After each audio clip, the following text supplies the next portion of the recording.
durante 1 hora es Educación Integral de la Sexualidad, Educar para el Bienestar y la Autonomía desde la Psicología. Esto es importante porque nadie puede saber por ti, nadie puede crecer por ti, nadie puede buscar por ti, nadie puede hacer por ti lo que tú mismo debes hacer. La existencia no admite representantes. Esta es una frase de Jorge Bucay. ¿Por qué estamos trabajando este tema? Bueno, primero porque se basa en derechos, porque responde a necesidades de salud mental individual, pero también responde a necesidades de salud pública y, por último, y lo más importante, contribuye al desarrollo humano. Entonces vamos a explorar entre las personas que están participando, no importa si están en Facebook o acá en Zoom, desde la plataforma en la que ustedes estén, por favor les pido entrar a www.menti.com y poner el código 31 35 34 8. Voy a compartir la pantalla de lo que sucede ahí.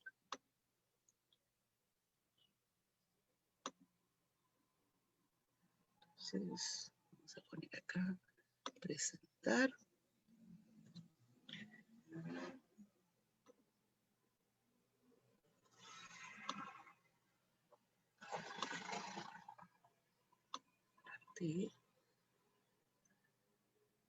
Entonces ustedes van a ver ahí 4 ítems o 4 frases. En su celular o en la pestaña que hayan abierto van a ver unas bolitas de colores que van desde totalmente en desacuerdo hasta totalmente de acuerdo. Entonces les voy a pedir marcar para cada una de las 4 frases su opinión personal sobre la frase que está puesta ahí. La educación integral de la sexualidad es responsabilidad de los padres y madres. La educación integral de la sexualidad estimula la práctica sexual en niños, niñas y adolescentes. Los y las psicólogos, psicólogas están preparados para la educación integral de la sexualidad. La masturbación es dañina para la salud. Espero sus respuestas.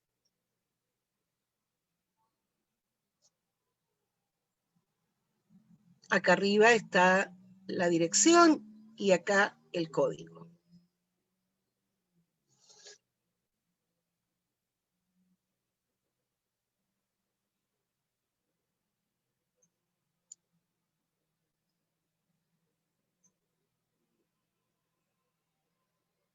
Repito las frases. La educación integral de la sexualidad es responsabilidad de los padres y madres. La educación integral de la sexualidad estimula la práctica sexual en niños, niñas y adolescentes. Los y las psicólogos están preparados para dar una educación integral de la sexualidad y la masturbación es dañina para la salud.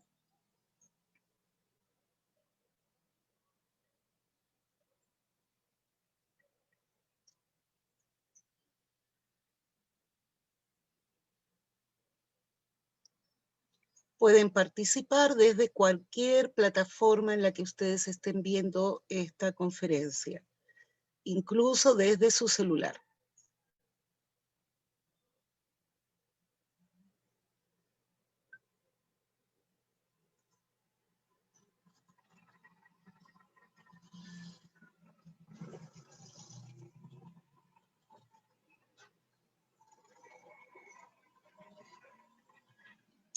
Un minuto más. Todas estas frases las vamos a ir contestando durante la presentación de hoy.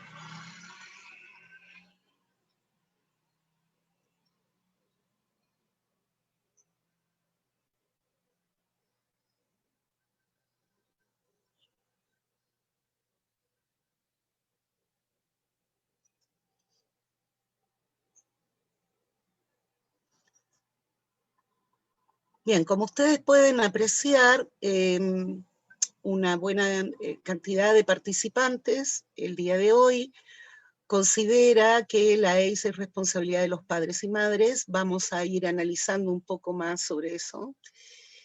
Alguno cree, o alguna cree que la educación integral de la sexualidad estimula la práctica sexual. Una buena cantidad considera que los psicólogos están preparados para dar la educación integral de la sexualidad, y hay una pequeña cantidad que considera que la masturbación es dañina para la salud, pero muy pequeña, casi irrelevante. Bien, vamos a ir a nuestra presentación. Les pido dejen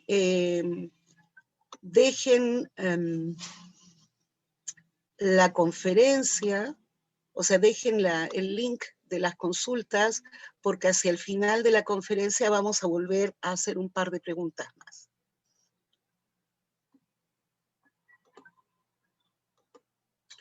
Entonces, ¿qué temas vamos a trabajar hoy? Primero vamos a dar una visión muy rápida respecto a nuestra realidad, vamos a unificar algunos conceptos, vamos a tomar una foto de lo que está pasando con la ecuación integral de la sexualidad en las Américas y el Caribe, vamos a revisar lo que pasa con el tema en el Perú, y por último vamos a analizar cuáles son los desafíos para la psicología en temas de educación integral de la sexualidad y bienestar, en particular en épocas del COVID, ¿no?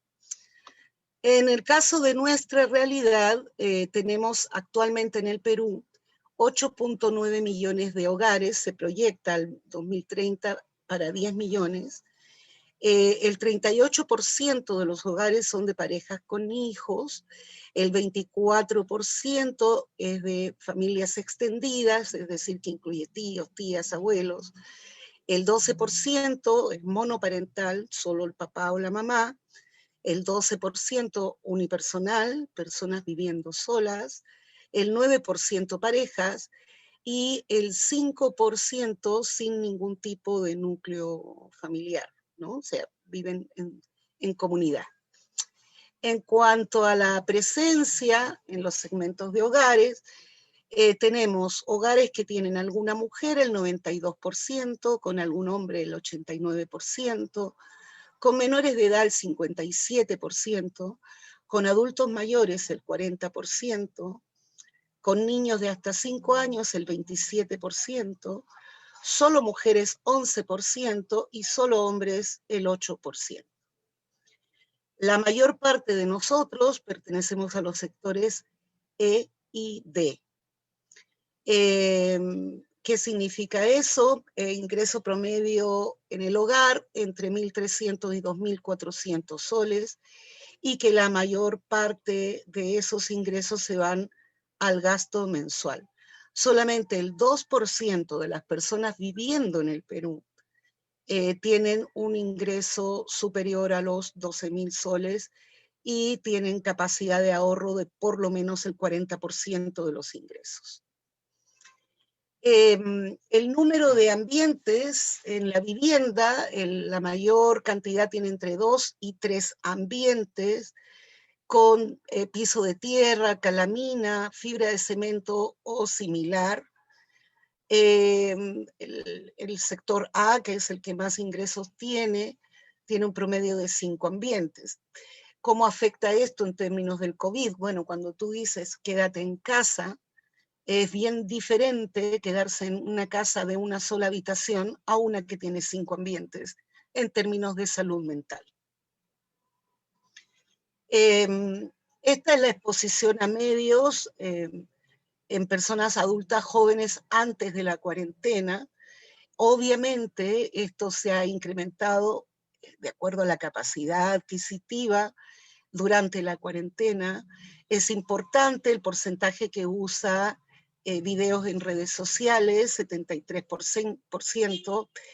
En términos de educación y prevención, pues es un área en la cual los y las psicólogas y en general los profesionales de salud y de salud comunitaria, como trabajadoras sociales, etcétera, deberían explorar un poco más. Por ahora, en el Perú, el porcentaje que usa podcasts es muy pequeño. Yo he escuchado hablar del podcast por mis hijos, ¿no? Pero sé que son microprogramas educativos y que podríamos sacarle un poco más de provecho y difundir un poco más. Estas son las cifras del COVID en el Perú al día de ayer, o al día de hoy, no me acuerdo ya, cuando fue 26. Em, Hasta el momento tenemos un total casi de 5 millones de muestras y casi 1 millón de casos, con 35.785 fallecidos y con una tasa de letalidad de 3,74%. O sea, eso significa que de cada 100.000 personas, de cada 100 personas que se infectan, se mueren casi 4 personas. Esta letalidad, por supuesto, varía. Regiones como La Libertad tiene 6,7, Lambayeque está en 6, Ica está en 5,58, digamos 6, y así sucesivamente. Entonces hay brechas, porque lamentablemente los promedios muchas veces nos impiden ver realmente dónde están las inequidades, ¿no? Entonces, en el Perú hay serias brechas en salud, en educación y en todas las áreas que ustedes quieran explorar. En este caso, lo que tenemos es el total de casos positivos por departamento, y vemos que Loreto es el departamento que tiene el mayor porcentaje de positividad con un 35%, seguido por Ucayali, Piura, San Martín y el Callao, ¿no? Ahora, por otro lado, es importante analizar los fallecidos por etapa de vida y por sexo.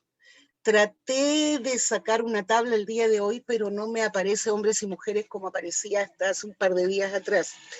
Entonces acá les puedo mostrar que la mayor parte de fallecidos son adultos y adultos mayores, con las implicancias que eso tiene en términos de ingreso para los hogares y en términos de pobreza real, ¿no?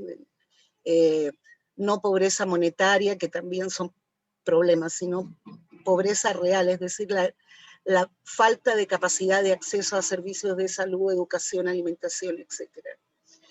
Y también tiene un impacto en salud mental por todo este tema de encerrar a los adultos mayores, que no ha sido adecuadamente diseñado, ¿no? O sea, no se ha tomado en cuenta la salud mental de los adultos mayores. Por otro lado, también hay que hacer un análisis de género de este tema, porque si ustedes se fijan, la proporción de fallecidos es de 2-1 en relación a las mujeres. Y entonces hay que analizar por qué se mueren más hombres que mujeres. Probablemente esté asociado a toda esta crianza de masculinidad, de a mí no me va a pasar nada, yo te tengo que proteger, etcétera, etcétera. Pero bueno, es una interesante área de estudio eh, para el presente y para el futuro de la psicología.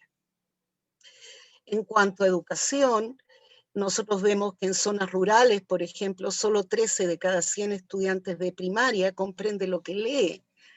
Y se imaginan eso, el impacto en términos de educación. En segundo de secundaria, solo 3 de cada 100 realizan operaciones matemáticas acorde a su grado. En la Amazonía, solo 1 de cada 10 niñas que empiezan el colegio lo terminan. Solo el 5% de docentes públicos confía en la Dirección Regional de Educación, ¿no? Y es impresionante la falta de datos sobre ruralidad que hay en el Perú. Hay muchos datos sobre la gente urbana, hay muy pocos datos sobre la gente en zonas rurales. Por otro lado, en temas de orientación sexual, encontramos que más de 1,7 millones de peruanos adultos se identifican con una orientación sexual no heterosexual. 8% de peruanos adultos se identifican con una orientación sexual no heterosexual. Por favor, pongan atención a esto porque realmente los temas de discriminación, maltrato, vacíos educativos, vacíos en servicios, está afectando no a una persona, está afectando a casi 2 millones de personas. Y esta es un área en la cual la psicología también debería apoyar un poco más. En temas de violencia, para el periodo 2019-2020, les muestro acá un cuadro realizado por el Observatorio Nacional, encontramos que el tipo de violencia más abundante es la violencia psicológica, seguida por la violencia física y en tercer lugar la violencia sexual. Vamos a revisar un poco más eso. Y en las víctimas también hay que hacer un análisis de género. El 86% de las que denuncia son mujeres frente a un 14% de hombres. También aquí hay una serie de mitos que no están contribuyendo a que los hombres puedan hacer la denuncia, pues temen ser sujetos de burla, de estigma, etcétera, etcétera. Según los últimos datos, me parece que a octubre de este año, ha habido una enorme variación en la atención entre el 19 y el 20 en cuanto a denuncias, ¿sí? Por favor, tomen nota en primer lugar, ha habido una variación, un crecimiento, ¿no? De todas maneras, entre el 19 y el 20. Pero la variación a partir de abril, cuando se comenzó el famoso quédate en casa, hasta julio, que es lo que reúne este informe, es realmente impresionante, ¿no? En mayo pasó de 9.000 a 23.000, en junio de 10.000 a 24.000 y en julio de 9.000 a 26.000 denuncias. Entonces, nos falta trabajar muchísimo, muchísimo en temas de comunicación intrafamiliar, resolución de conflictos, etcétera, etcétera, ¿no? Por otro lado, tenemos datos sobre feminicidios y personas desaparecidas. Durante la pandemia hay 1.200 mujeres desaparecidas o más al día de hoy, 36 feminicidios, 600 violaciones sexuales a niñas, 67.712 casos de violencia atendidos por la línea 100, 50 denuncias por explotación sexual de niños, niñas y adolescentes en línea, 15 denuncias por trata de personas, y esto es, el tema de la trata es mucho más grande de lo que ustedes quieren y se agrava de lo que ustedes creen, y se agrava por el sistema de justicia que es evidente que está permeado por la corrupción y en casos en los cuales se denuncia la trata, muchas veces o es minimizado como, pero es un contrato para tomar, nadie las mandó a acostarse, o es negado por los jueces y fiscales a cargo, ¿no? Entonces, esto también requiere una intervención multidisciplinaria, no solo desde la psicología. En el caso de abuso sexual infantil hacia las niñas, cada día en el Perú, 4 adolescentes de entre 10 y 14 años se convierten en madres. Es más, se les niega a las niñas víctimas de abuso la anticoncepción de pareja, de emergencia, que es parte del paquete básico de atención. O sea, hay una norma sobre eso, ¿sí? Y no se las dan, porque el personal de salud pues no está de acuerdo, entonces ¿para qué lo hago, no? El 71% de los padres de niños inscritos de las madres entre 11 y 14 años era mayor de edad. La mayor parte de ellos tenían entre 20 y 24 años, solo el 29% era menor de 18, o sea, una relación un poco más pareja. Las regiones con más alto índice de embarazo adolescente hasta el 2016 eran Lima, Cajamarca, Loreto, San Martín y La Libertad. También acá la psicología con intervención multidisciplinaria, siempre digo eso, debería explorar un poco más sobre aspectos culturales que están influyendo en esto, ¿no? Porque hay algunas regiones donde se considera natural que las niñas se inicien con hombres mayores, y si hay intercambio que beneficia a la familia, pues mucho más natural todavía, ¿no? Esta naturalización hay que romperla. Así como en otros países, en África, es natural estirpar el clítoris de las mujeres, ¿no?, que se llama infibulación, y hay toda una campaña para romper con esa costumbre, porque afecta la vida de las niñas. Bueno, acá está ocurriendo lo mismo. Entonces, tenemos que ser muy respetuosos de las culturas, reconocer los saberes ancestrales, usarlos, en fin, pero también tenemos que cuestionar aquellos saberes y aquellas costumbres que están afectando nuestro desarrollo y nuestro bienestar. En el caso de la violencia hay una normalización, vamos a hablar sobre eso.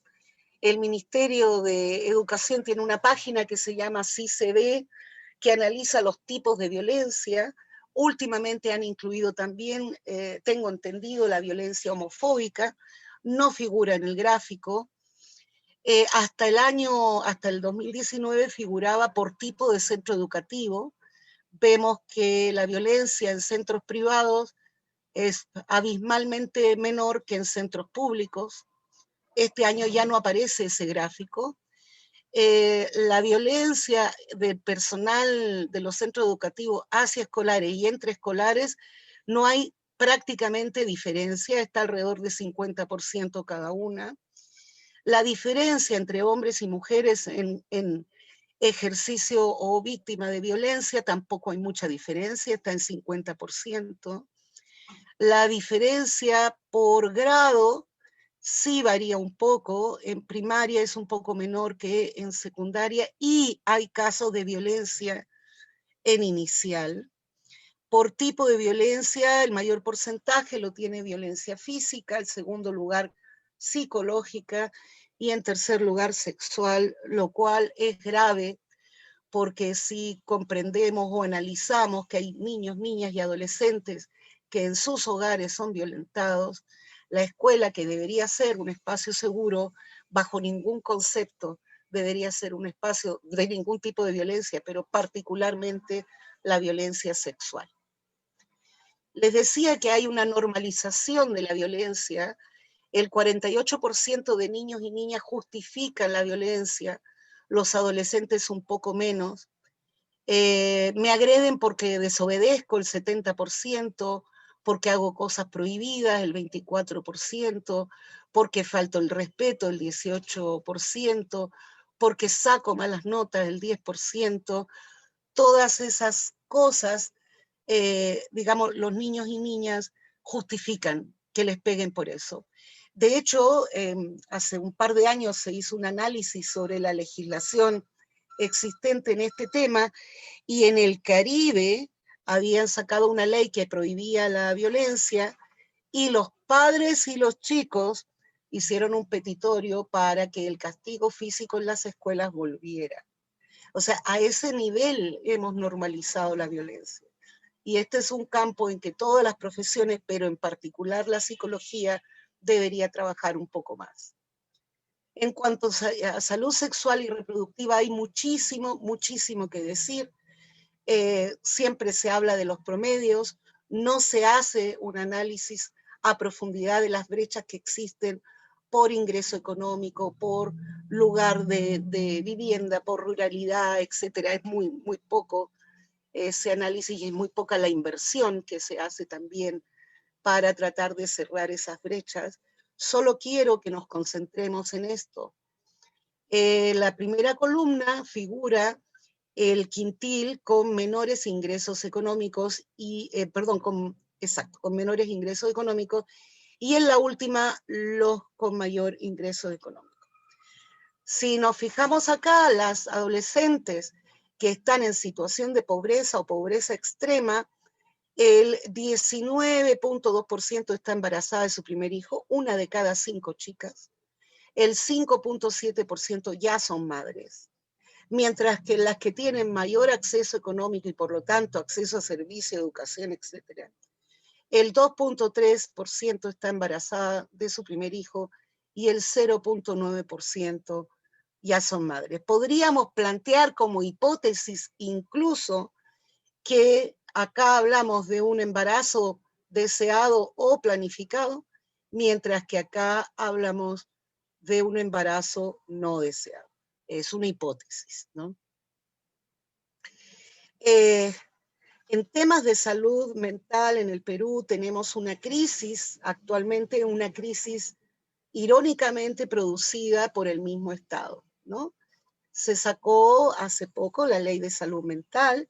En esta ley solamente hablan que el diagnóstico de salud mental, el tratamiento, etcétera, está a cargo de médicos, psiquiatras colegiados. En el Perú hay 0.9% de psiquiatras por cada 100.000 habitantes.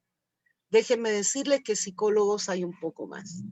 Esta ley no tiene ninguna lógica en lo que significa salud mental en el aquí y en el ahora. Esta ley probablemente hubiese sido interesante a principios del siglo pasado, cuando los problemas de salud mental todos se curaban con medicamentos y pues por último a la gente se la encerraba.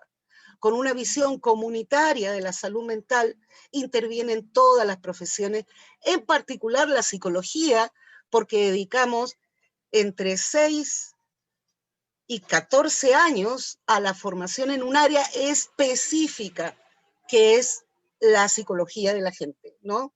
Entonces, tenemos esta ley vigente actualmente que no reconoce a los psicólogos ni a otros profesionales como los trabajadores sociales, obstetrices, etcétera. Todos los otros enfermeras, todos los otros que también trabajamos en el enfoque de salud visto en su concepto de búsqueda de bienestar y no solamente de enfermedad. Es una vergüenza, pero la expongo porque tenemos que hablar de estos temas. Vamos a pasar ahora al marco conceptual sobre autonomía, bienestar y educación integral de la sexualidad. Como humanidad, ¿qué queremos? Queremos un desarrollo sostenible. Para esto, todos los países y personas dentro de los países nos hemos puesto de acuerdo en una cosa que se llama Objetivos de Desarrollo Sostenible, que son interdependientes y que están vigentes hasta el 2030. No es la agenda de Soros, no es la agenda de nadie, es una agenda que hemos construido entre todos y si tú no participaste, tu país participó. Entonces, estos objetivos se organizan en varios grupos, que están el grupo de personas, de prosperidad, de paz, de alianzas y de planetas, porque todos compartimos un solo planeta. Y la idea es que los países, las instituciones, las universidades, los hogares, todos los niveles, nos alineemos a estos objetivos para ver cómo contribuimos, cómo colaboramos para lograr este desarrollo sostenible en el mundo, ¿no? Que nos va a beneficiar a nosotros como individuos, pero también a la sociedad en general. Entonces se habla dentro de este desarrollo de un concepto que se llama desarrollo humano. Hay varios teóricos de esto, pero la que más me gusta es Martha Nussbaum, y la voy a mencionar por dos razones. Primero, porque estoy un poco cansada que siempre hablen de los padres de la psicología y nunca mencionen a las madres, ¿no? Y lo mismo pasa en la filosofía. Bueno, Martha Nussbaum es filósofa, entonces creo que hay que de vez en cuando, por lo menos ya que somos la mitad del planeta, nombrar algunas cosas con nuestros nombres. Ella habla de este conjunto de derechos que abarcan ser capaces de vivir una vida humana de duración normal, tener salud corporal, derecho a la integridad corporal, que nadie nos violente, que imaginemos, que accedamos a una educación de calidad, que busquemos nuestro sentido de la vida, que disfrutemos de experiencias placenteras, que seamos capaces de tener vínculos con otros, ¿no? De formar nuestro propio concepto del bien, lo que yo llamo la ética, no una moral impuesta, sino que desarrollemos la ética en el relacionamiento con otros, ¿no? De lo justo o lo injusto. Ser capaces de convivir y cuidar de otros, de ser solidarios, ser tratados como personas dignas, ser capaces de vivir en armonía con la naturaleza, ser capaces de ejercer una ciudadanía, de tener control de nuestro entorno. Todos estos derechos que es para todo el mundo aterrizan en el desarrollo personal, en la expresión soy autónomo o autónoma, solidario y contribuyo al bienestar. Esto se ha tratado de trabajar en la currícula educativa vigente con muchísima resistencia, muchísima. Es decir, para darles una idea, se saca filosofía y se pone religión, ¿ok? Entonces, solo para que tengan una idea del nivel de resistencia que hay en todos los sectores de tener una población pensante y dueña de su propio cuerpo y de sus propias decisiones. ¿Cómo se refleja esto? Se refleja en que la persona actúa autónomamente en diferentes contextos, en base al conocimiento y valoración de sí mismo, regula sus emociones, vive su sexualidad de acuerdo a cada etapa, en libertad, bienestar y responsabilidad, desarrolla y mantiene relaciones significativas y justifica sus decisiones y comportamientos en base a la reflexión sobre el sentido de su vida y su perspectiva de ética propia. Y esto tiene que ver también con la relación con el contexto, el tiempo, ¿no? Porque no es lo mismo en el aquí y en el ahora que hace 50 años o dentro de 100 años, el sentido del ser persona que va cambiando a medida que crecemos, y pues no es lo mismo en Lima que en Loreto o que en el mundo árabe.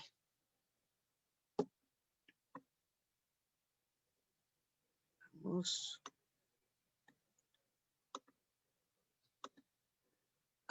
¿Cómo se define nuestro bienestar? Voy a mencionar a grandes rasgos.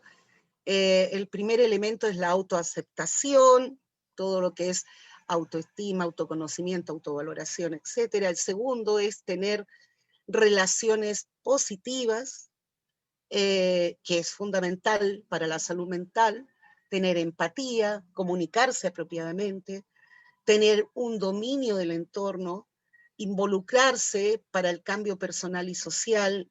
Afortunadamente tenemos un ejemplo de eso hace muy poco en el Perú. Ser autónomo, es decir, sostener nuestra individualidad en diferentes contextos,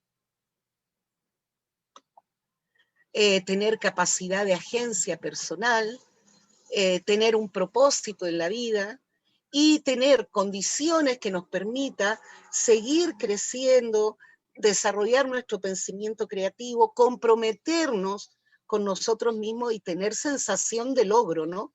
De que estamos avanzando. En cuanto a la sexualidad, es un componente de la personalidad que integra el quién soy, es decir, la convicción y valoración interna de lo que uno es, trabaja todo el tema de identidades y corporalidad, el cómo soy, que implica los valores, actitudes, toma de decisiones relacionadas con la sexualidad en su concepto más amplio y no solamente las relaciones sexuales, el pensamiento crítico y ético, los afectos y los deseos, ¿no? Y el qué hago, es decir, las formas de gestionar nuestras relaciones con otras personas, cómo nos orientamos, quién nos gusta, quién no, hacia quién sentimos empatía, con quién expresamos ternura, con quién sentimos placer, cuidado y bienestar. Y voy a decir así en voz muy alta, placer. Si vamos a trabajar sexualidad, esa palabra tiene que ser muy importante, no solo prevención, hablar de los aspectos placenteros de la sexualidad.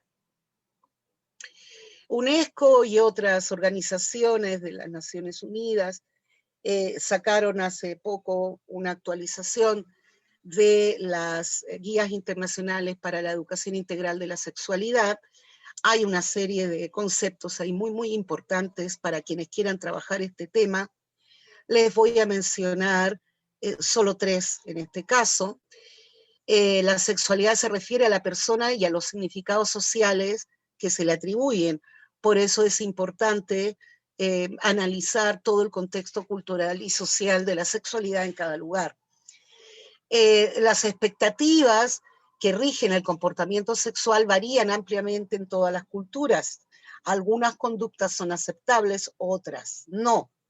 Por ejemplo, en el Perú sería inaceptable que la mujer tenga que salir totalmente cubierta sin que siquiera se le vean los ojos, ¿no? Como en otras culturas sería inaceptable que una mujer salga en short, ¿sí? Ahora, que existan conductas aceptables y deseadas o no, no significa que los temas no se conversen. Todos los temas deben ser conversados en sexualidad. Vamos a hablar de incesto, vamos a hablar de aborto, vamos a hablar de abuso, vamos a hablar de diversidad sexual, etc. La educación integral de la sexualidad parte desde la conversación, más que los libros, más que los videos, más que los folletos que puedan hacer, parte de una buena conversación, ¿sí? Y el tercer elemento que quiero resaltar de esta tabla es que la sexualidad está vinculada obviamente al poder. El límite supremo del poder de una persona es la posibilidad de controlar su propio cuerpo. Entonces, por un lado tenemos la ciudadanía, que nos permite controlar la democracia desde donde podamos, y por otro lado tenemos la sexualidad que nos permite controlar nuestro cuerpo. Estos dos elementos están íntimamente relacionados. También tenemos que entrar a explorar, a analizar, a entender que, a diferencia de lo que pasaba en el siglo pasado, que la población se dividía en hombres y mujeres y se acabó el problema, la ciencia y la neurofisiología y todo lo demás nos ha permitido explorar y entender que existen múltiples, múltiples expresiones de la sexualidad y múltiples definiciones que debemos entender. Y no es ninguna agenda que queramos imponer, es ciencia, ¿ya? Entonces, por un lado tenemos la identidad de género, es decir, cómo la persona piensa que es, ¿no? Tenemos la expresión de género, que es como los demás te ven, lo femenino, lo masculino, lo andrógeno. Tenemos el sexo biológico, que tiene que ver con las hormonas, los cromosomas, los órganos genitales. Ojo, son genitales, no son reproductores. Y esa es otra barrera que tenemos que romper, porque se cree que la sexualidad solamente interviene con la reproducción, y no es así. Y otro elemento es la orientación sexual, es decir, hacia quién nos sentimos atraídos, con quién tenemos deseo, con quién queremos experimentar placer, ¿no? Y puede ser que todo un abanico que va desde heterosexual, es decir, con alguien cuyo sexo es distinto al mío, a alguien homosexual cuyo sexo es igual al mío, e incluso la asexualidad, que son personas que simplemente no tienen ningún tipo de interés, ni deseo, ni búsqueda de placer por la sexualidad, que también existe.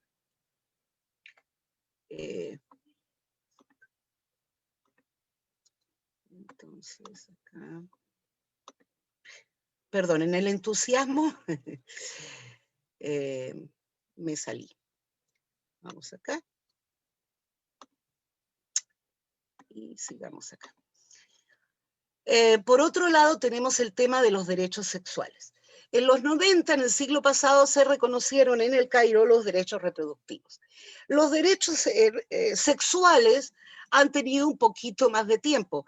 Irónicamente, la sexualidad está presente desde que nacemos hasta que morimos, mientras que lo reproductivo es una partecita de nuestra vida, y eso si queremos y podemos reproducirnos, ¿no? Entonces, los derechos sexuales incluyen los derechos reproductivos y no al revés. Por otro lado, hay una serie de derechos humanos ya reconocidos que pueden ser interpretados o asignados hacia los derechos sexuales. Entonces, por ejemplo, el derecho a la igualdad y la no discriminación es un derecho humano reconocido. Por lo tanto, también aplica como derecho sexual. El derecho a la vida, a la libertad, a la seguridad de la persona, a la autonomía e integridad del cuerpo, a una vida libre de tortura, a una vida libre de toda forma de violencia, a la privacidad, al grado máximo alcanzable de salud, incluyendo las experiencias sexuales placenteras, satisfactorias y seguras, a gozar de los adelantos científicos, a la información, a la educación, incluyendo la educación integral de la sexualidad, a contraer matrimonio, pareja o alguna forma de unión legal de manera libre, a decidir tener hijos, ¿no? O no, a la libertad de pensamiento, a la libre asociación, a participar en la vida pública y política y al acceso a la justicia. Si quieren revisar un poco más sobre esto, pueden revisar la página de la Asociación Mundial para la Salud Sexual. Por otro lado, en las recomendaciones técnicas internacionales se señala que la educación integral de la sexualidad es aquella capaz de desarrollar habilidades o capacidades con base a información culturalmente relevante, científicamente rigurosa y apropiada a cada edad, y que además es un proceso que se basa en un currículum, aunque también existe la educación fuera de la escuela, y que ayuda pues a la vida, ¿no? Es una competencia básica para la vida, junto con saber comunicarse, etc. También tenemos el enfoque preventivo, lo anterior era lo formativo. En lo preventivo se trata de también darle un enfoque positivo y respetuoso de la sexualidad, y la idea de lo preventivo es justamente ver lo que hemos analizado al comienzo: embarazo en adolescentes, ITS, violencia, cómo podemos intervenir en el aquí y en el ahora para que eso no se incremente. En realidad, la principal prevención es la educación, es decir, la educación como formación a lo largo de toda la vida. ¿Quién y dónde da educación sexual? Bueno, de partida, respondiendo como a la primera pregunta, el hogar, el ambiente escolar, los padres y amigos. ¿Es responsabilidad de los padres? Sí, pero también de la escuela. Es responsabilidad de todos nosotros, ¿sí? Perdónenme, tengo un mensaje en el chat. Uy, no puedo creer. Me queda, bueno, hasta donde lleguemos, ¿sí?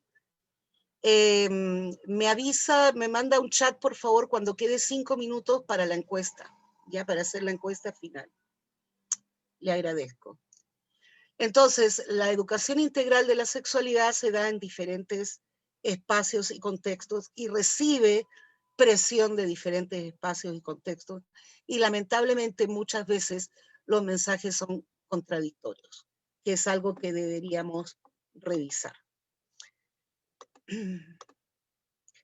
También hemos variado en cuanto a la educación integral de la sexualidad. Actualmente estamos en una educación que se basa en el bienestar y en la autonomía como objetivo, que se justifica como una promoción del pensamiento crítico y contribuye al cambio social, que el enfoque es la empatía y que se dirige a todas las edades, no solamente a los niños y adolescentes.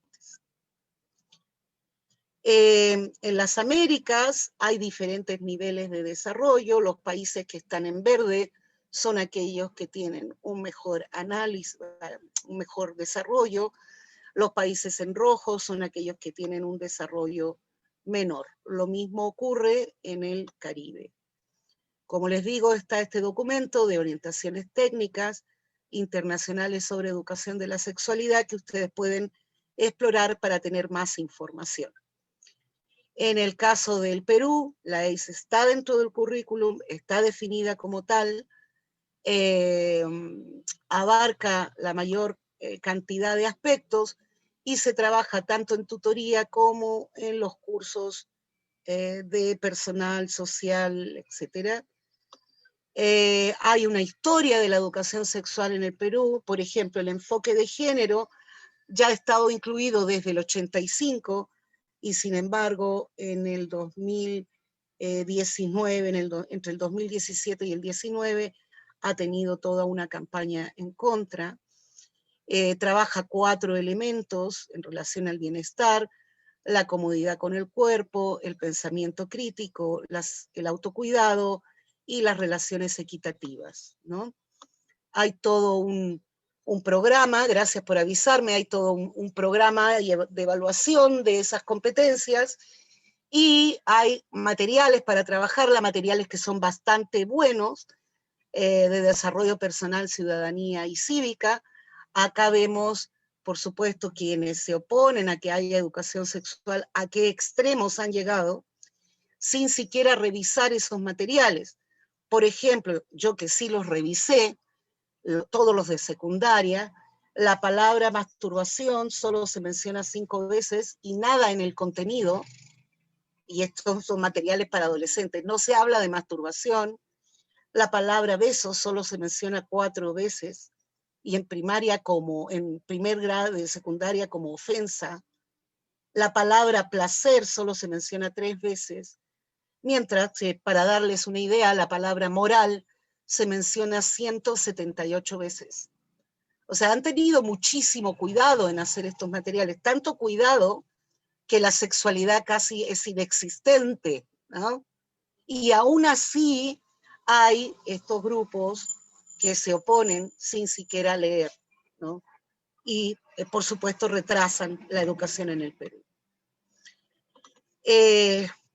La visión de cambio para la psicología es una visión basada en el bienestar de las personas, que requiere formar profesionales, tomar evidencias basadas en la investigación, investigar y validar procesos, y hay ciertas condiciones necesarias para esto, como comprender nuestra realidad, entender las personas con las cuales trabajamos, analizar los recursos con los que disponemos para que no surjan estas leyes como las que han surgido. Y por último, quiero que vayamos a explorar las 2 últimas preguntas finales, porque estamos terminando la exposición. Son breves, así que con eso terminaríamos. Entonces, la siguiente pregunta es esta. Pasamos acá. Un segundito.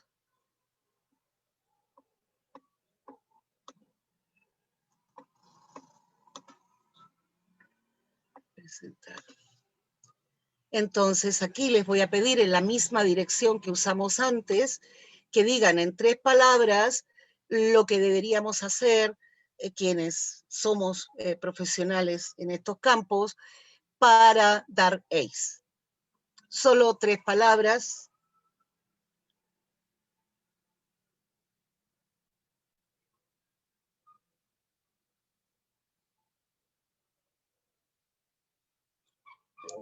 Doctora, disculpe, hay una pregunta en el chat. Sí, Dice... las preguntas vienen en la siguiente lámina, no se preocupe. Okay. No se preocupe. Perdón.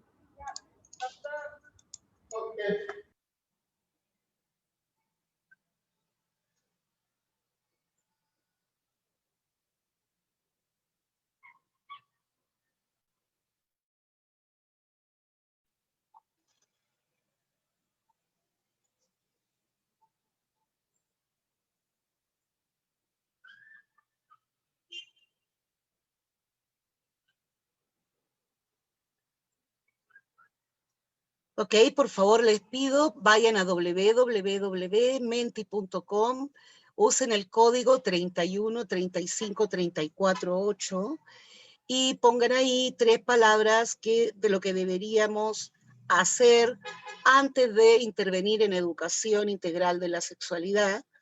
La siguiente lámina esta es para que ustedes escriban ahí directamente sus preguntas. Como les digo, es anónimo, así que no escriban nomás con todo el entusiasmo, porque la idea es que, a pesar que hemos perdido la presencia y el contacto y la ternura directa, por lo menos nos quedan este tipo de cosas interactivas, como para saber que detrás de la pantalla hay otras personas. Por favor, participen.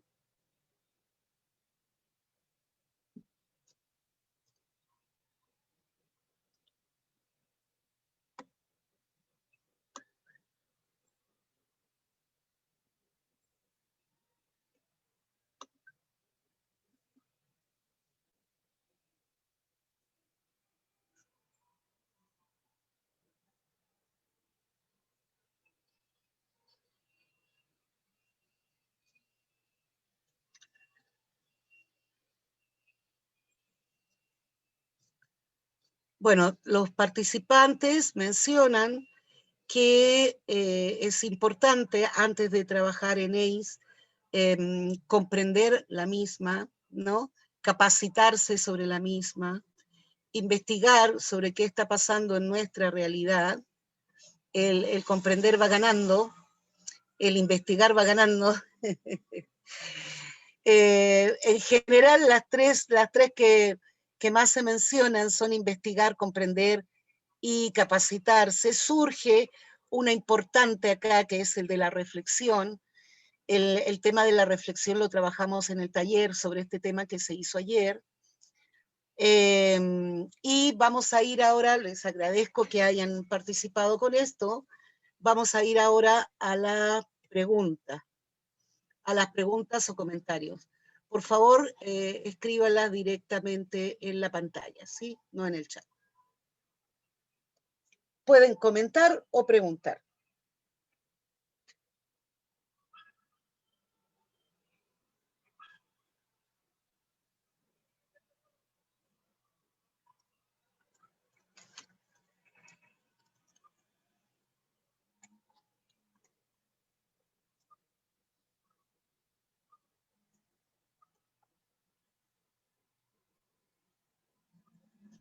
Ya saben, van a www.menti.com, usan el código 31 35 34 8 y hacen la pregunta directamente. Mi opinión sobre el enfoque de género en el Perú. Miren, esto depende de qué organismo, institución, etcétera, lo trabaje. Algunos organismos o instancias trabajan enfoque de género entendiendo que solamente se refiere a las mujeres. Y no es así. Cuando uno trabaja en enfoque de género, tiene que analizar particularmente qué pasa con las mujeres y qué pasa con los hombres y hacer intervenciones para cada uno de ellos. Como les digo, el enfoque de género en el Perú está desde el siglo pasado, por lo menos en el sector educación, y me resulta muy sorprendente que esas políticas no sean respetadas y que se traten de modificar. Qué buena pregunta. A ver, miren, si yo revisara solo los manuales con los que se trabajaba sexualidad, de hecho, existe en el Perú más de 50 leyes y normas que respaldan la educación integral de la sexualidad.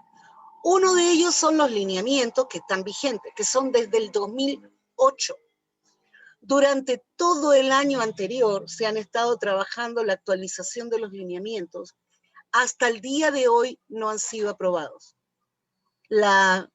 ¿Cómo se dice? El viceministerio de Educación, del Ministerio de Educación, aprobó, por ejemplo, el protocolo para enseñar religión, que se creó y se elaboró muchísimo después, y no sacó la actualización del lineamiento en educación integral de la sexualidad.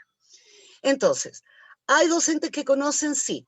¿Hay docentes comprometidos? Sí.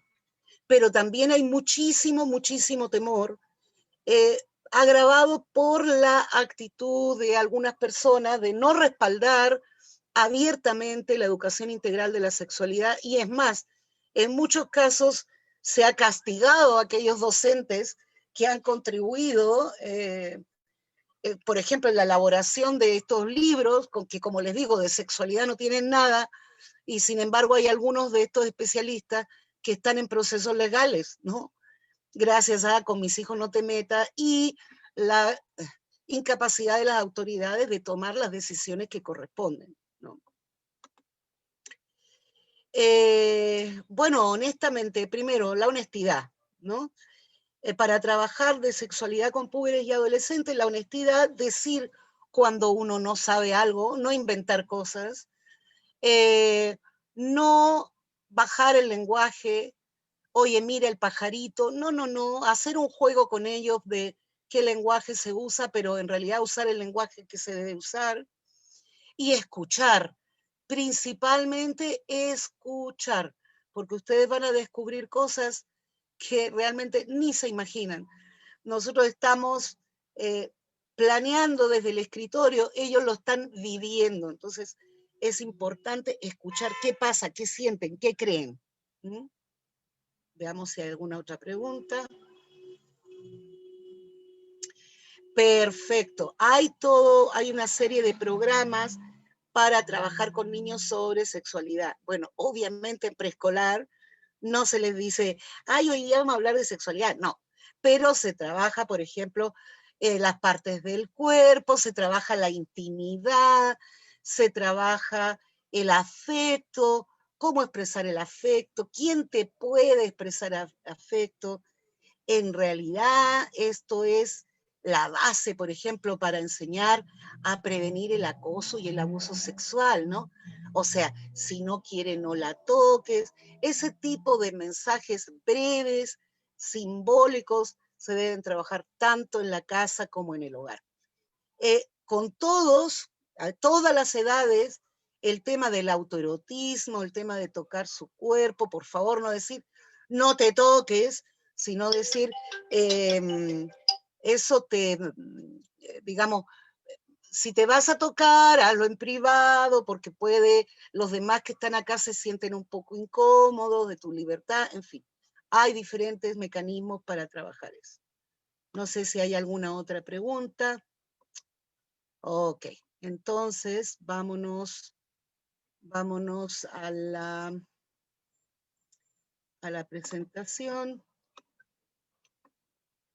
Por favor, avísenme si se ve la presentación.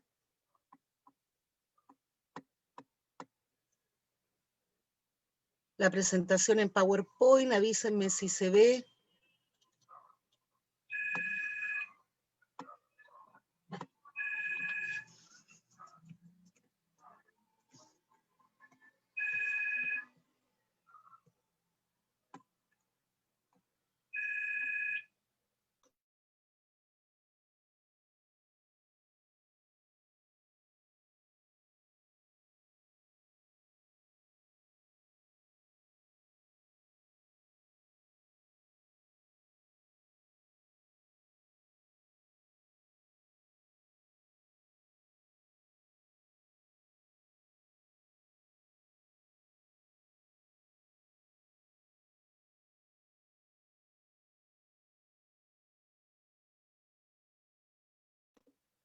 Para finalizar la presentación, quiero dejarlos con la siguiente frase respecto a la autonomía y al bienestar, que es cuál es el mejor gobierno, es el que nos enseña a gobernarnos a nosotros mismos. Muchísimas gracias por su atención en la tarde de hoy y les deseo lo mejor para ustedes y para su salud mental ahora y siempre. Gracias.